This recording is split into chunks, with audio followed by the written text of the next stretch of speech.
ബിസ്മില്ലാഹിർ റഹ്മാനിർ റഹീം. മുസ്ഹഫിലെ ചിഹ്നങ്ങൾ ഭാഗം 14. മുസ്ഹഫിലെ 6 അലിഫുകൾക്ക് മുകളിൽ കാണുന്ന നീളത്തിലുള്ള ചെറിയ പൂജ്യത്തെ അപേക്ഷിച്ച് അല്പം കൂടി ചെറുതും ഏകദേശം വൃത്താകൃതിയിലുള്ളതുമായ ഒരു പൂജ്യം മുസ്ഹഫിലെ ധാരാളം അലിഫ്, വൗ, യ എന്നീ അക്ഷരങ്ങൾക്ക് മുകളിൽ കാണാവുന്നതാണ്. മുസ്ഹഫിൽ ധാരാളമായി കാണുന്ന ഈ ചിഹ്നത്തിന്റെ ഉദ്ദേശ്യം ഇത് ചേർത്ത് ഓതുമ്പോഴോ വഖഫ് ചെയ്യുമ്പോഴോ എന്ന വ്യത്യാസമില്ലാതെ ഒരു സമയത്തും ഉച്ചരിക്കുന്നതല്ല എന്നാണ്.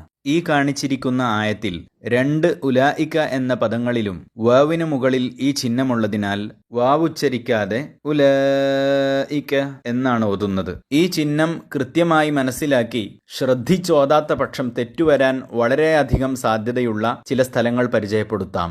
ഇലാ ഫിർഔന വമലഇഹി വജീഅ യൗമഇദിൻ ബിജഹന്നം والسماء بنيناها بأيد وإنا لموسعون ولا تقولن لشيء إني فاعل ذلك غدا ولقد جاءك من نبأ المرسلين.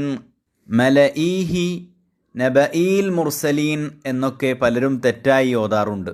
അപ്രകാരം ഈ ആയത്തിൽ ആമനു, സല്ലു, സെല്ലിമു എന്നീ പദങ്ങളിൽ ഈ അലിഫ് ഉച്ചരിക്കേണ്ടതല്ലെന്നറിയാതെ കൂടുതലായി നീട്ടിപ്പോകുവാനുള്ള സാധ്യതയുമുണ്ട്. ഒരവസരത്തിലും ഉച്ചാരണത്തിൽ വരുന്നില്ലെങ്കിലും യുക്തിമാനായ അള്ളാഹുവിന്റെ വിവിധ നിശ്ചയങ്ങൾക്ക് വേണ്ടി മുത്തുനബി സല്ലല്ലാഹു അലൈഹി വസല്ലമയുടെ ആജ്ഞപ്രകാരമാണ് അവ ഖുർആനിന്റെ എഴുത്തിൽ നിലനിർത്തിയിട്ടുള്ളത്.